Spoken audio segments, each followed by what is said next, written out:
Hello everyone, welcome to JV's IAS. I am Sakshi and आज हम discuss करने वाले हैं एक न्यूज़ को जो कि आप देख रहे होंगे, Reliance industries find by SEBI. So security and Exchange Board of India which is a regulatory body for the stock exchanges, यहाँ पे इंडिया की जो बॉडी है सेबी, इन्होंने फाइन कर दिया है रिलायंस इंडस्ट्रीज को। अलॉन्ग विद दैट यहाँ पे इंडिविजुअली भी मुकेश अंबानी को भी इन्होंने किया है। अलॉन्ग विद दैट 12 और सब्सिडरीज कंपनीज हैं, नॉट सब्सिडरीज कंपनीज, 12 और इन्वेस्टर्स हैं जिनके ऊपर फाइन किया है। और इसके अलावा 2 और हैं जिनको किया है। अभी हम इस सेशन में डिस्कस करेंगे कि अभी यहाँ पे फाइन क्यों हुआ है, क्या केस है, everything will be discussed here in this session. Session को स्टार्ट करते हैं। ठीक है, देखो, the market regulator SEBI has levied fine of 25 crore and 15 crore on Reliance industries limited and particularly यहाँ पे अंबानी पर भी फाइन लगाया है। ठीक है, उसके बाद इसके अलावा Navi Mumbai SEZ and private limited है ये, इससे भी 20 करोड़ का फाइन मांगा है। एंड मुंबई SEZ लिमिटेड जिसको भी देना है 10 करोड़ का फाइन। अभी टोटल पेनल्टीज इनके पास हो गई 70 करोड़ की। इस सेशन में हम सबको समझेंगे कि इन पे फाइन क्यों लगाया गया, इन पे किस चीज के बारे में, फ्रॉडलेंट एक्टिविटी के बारे में बात की जा रही है। Everything will be discussed, but before discussing, I would like to tell you that you can join the JV's premium courses. These are the premium courses which are available at the JV's platform.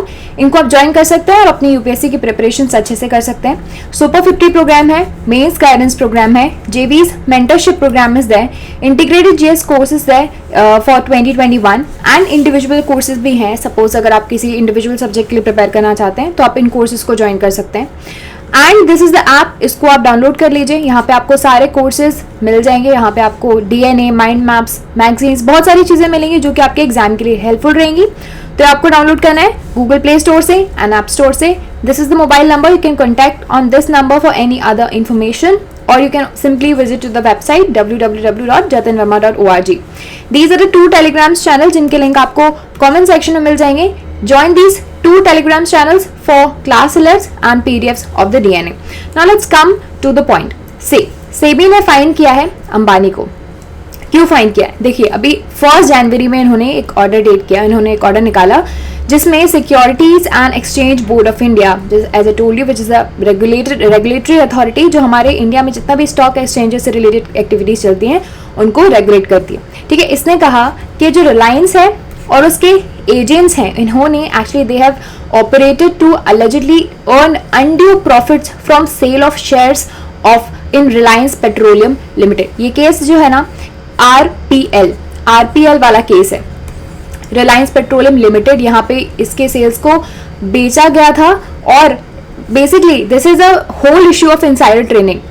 इसकी जो पुरानी unit है RPL, इसका ही सारा issue है। इसमें सेबी ने बोला है that its agent operated to allegedly earn undue profit from sale of the shares in RPL which was the farmer unit in both cash and future markets.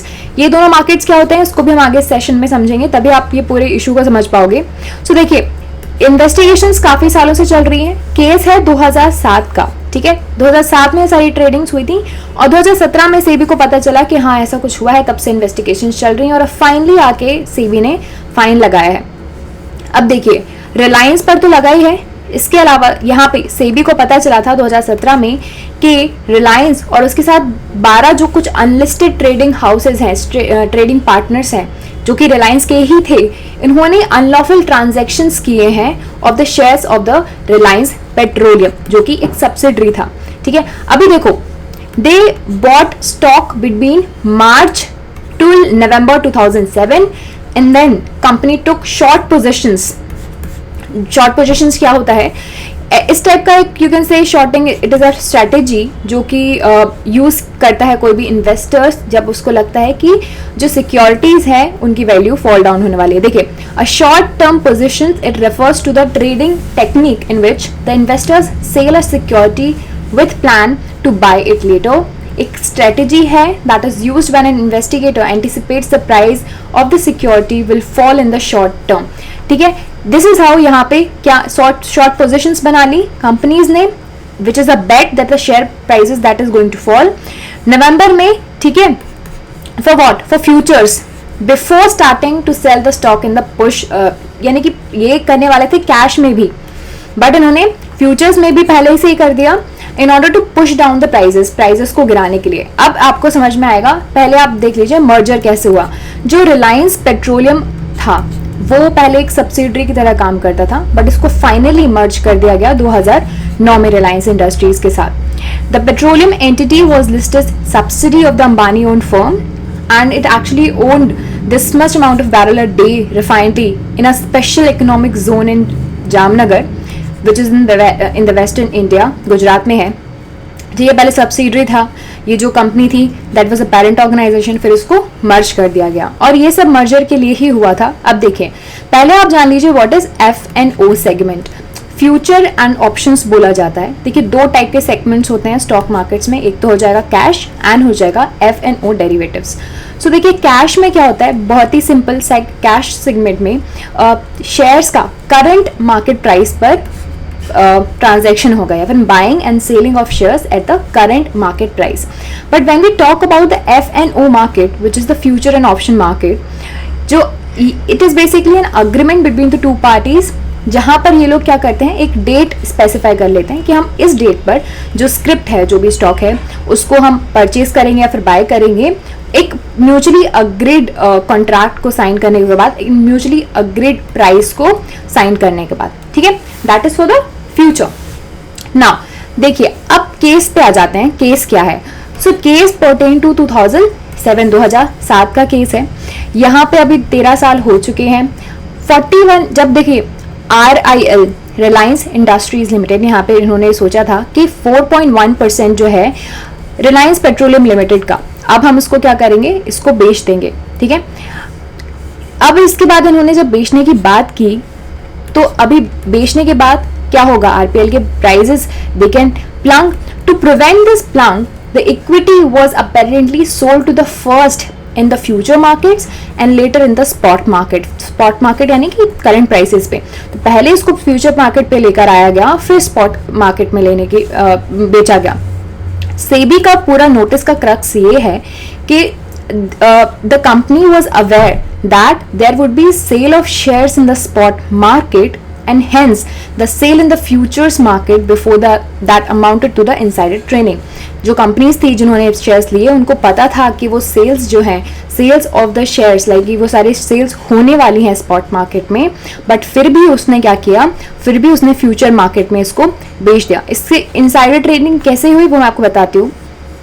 In this case, the general investors actually, they were not aware that the entity behind the above F&O segment transaction was RIL। इसकी वजह से सारा issue हुआ है। देखिए, इसमें क्या किया रिलायंस इंडस्ट्रीज लिमिटेड ने, अंबानी जी को बोला जा रहा है कि उन्होंने किया है कि इन्होंने 12 एजेंट्स को अपॉइंट कर दिया। ठीक है, एंड इन एजेंट्स को अपॉइंट कर दिया कि इन्होंने क्या बना दी, इन्होंने शॉर्ट पोजीशंस बना के रखे थे जब वो फ्यूचर ट्रेडिंग्स में आने वाला था। और एक्चुअली नवंबर के एकदम लास्ट डे में जब ट्रेडिंग होती है, 10 मिनट के लिए उन्होंने स्पॉट में इसको खोला और इसमें 10 मिनट के अंदर ही ये सारे के सारे जो है ट्रेडिंग्स कर दी। And you can say insider tradings कैसे हुई कि ये जो 12 एजेंट्स थे, इनको पता था कि ट्रेडिंग होने वाली है, तो इन्होंने already they took the short positions in F&O segments on behalf of RIL। While यहाँ पे जो RIL था, it actually undertook the transactions in RPL shares in cash segment. अब नवंबर 1 से 29 2007 तक बहुत सारे ट्रांजैक्शंस हुए, RIL ने किए कैश सेगमेंट में एंड RIL थ्रू लाइक उसके जो एजेंट्स थे उन्होंने F&O सेगमेंट्स में। और from 15 November 2007 onwards RIL's short position in FIO segments constantly exceeded the proposed sale of shares in the cash segment। Basically यहाँ पे इन्होंने इंसाइडर ट्रेडिंग थी, यहाँ पे इनको पता था, इनके ही एजेंट्स बैठे थे, इन्होंने उनके शेयर्स ले लिए। अभी रिलायंस इंडस्ट्रीज लिमिटेड ने they sold actually 2.25 crore shares in the cash segment during the last 10 minutes of the tradings, जिसकी वजह से क्या हुआ, प्राइजेस फॉल हो गए RPL शेयर्स में, जिसकी वजह से which also lower the settlement prices in RPL futures इन F&O सेगमेंट में। ठीक है, इससे क्या हुआ, इससे सबको प्रॉफिट हो गया। RIL's entire outstanding position of 7.9 crores in F&O segment was cash settled at this depressed settlement price, जिसकी वजह से सारे जो शॉर्ट पोजीशंस हैं उनको प्रॉफिट हो गया और फिर ये सारे प्रॉफिट्स उन एजेंट्स को ट्रांसफर हो गए। ऐसे करके इन्होंने इनसाइडर ट्रेडिंग्स की और आपस में ही प्रॉफिट कमा लिया और सेबी ने इनको पकड़ लिया।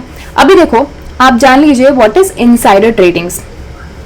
आपको अब तक तो समझ में आ ही गया होगा इनसाइडर ट्रेडिंग्स क्या होता है।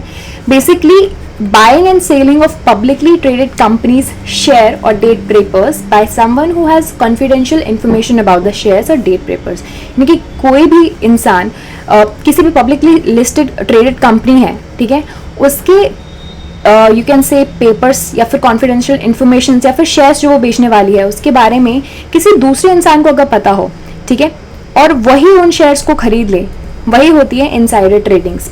देखो, insider tradings is confined as malpractice wherein the trade of a company's security is undertaken by the people who by virtue of their work have access to otherwise non-public information which is confidential information which can be crucial for making the investment decision। ठीक है, उसके पास already जो होती है non public information, जो कि information अब तक पब्लिक में नहीं की गई है और कॉन्फिडेंशियल है, जिसकी वजह से इन्वेस्टमेंट्स या फिर शेयर के प्राइसेस गिर या फिर बढ़ सकते हैं, ठीक है, उसके पास ऑलरेडी वो इन्फॉर्मेशन है, तो वो यहाँ पे उसका अपर हैंड रहता है, वहाँ पे उसका प्रॉफिट हो सकता है। तो ये इसको एक मैल प्रैक्टिस भी बोला जाता है।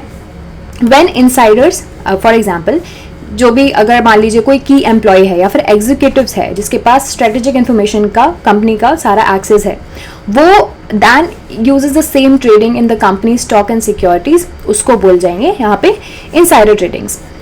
An insider is a person who possesses either access to valuable non-public information about the corporation or ownership of the stock equaling more than 10% of the firm's equity. This makes a company's director and high-level executives insider. अभी हमने बात कर ली क्या क्या who all can be the insiders, okay? तो यहाँ से आपको by and large पता चल गया होगा insider tradings क्या होती है। अब देखिए, what all are the mechanisms to prevent the insider tradings? क्या mechanisms हैं? So SEBI के according, promoters will be held responsible for the violation of insider trading norms. अगर उन्होंने unpublished information, non-public information जो है price sensitive information कंपनी के बारे में ले ली है regarding the companies without any legitimate purpose, तो उनको ही responsible माना जाएगा। अभी legitimate purpose क्या होगा?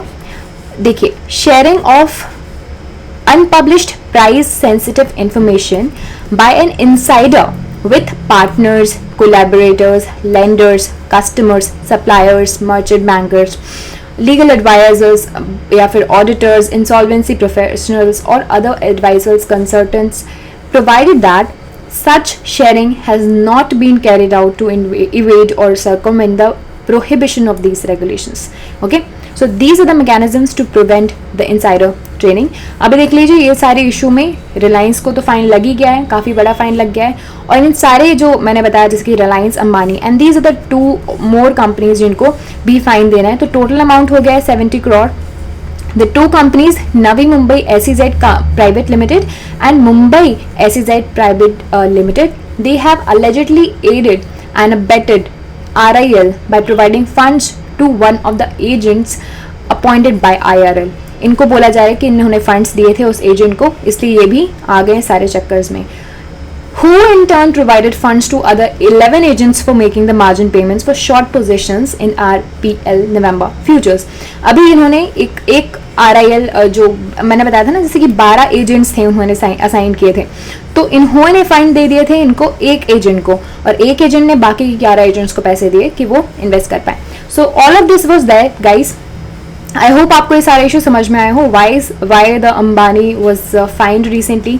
ये सारी चीज़ें बड़ी पुरानी हैं, 13 ईयर ओल्ड बात चल रही है, लेकिन फाइनली अब जाके फाइन लगा है। Let's see what happens. अभी बोला जा रहा है कि he is going to go to the upper courts, यहाँ पे ये फाइल करेंगे, वो सारी चीज़ें तो चलती जाएंगी, but this is the issue.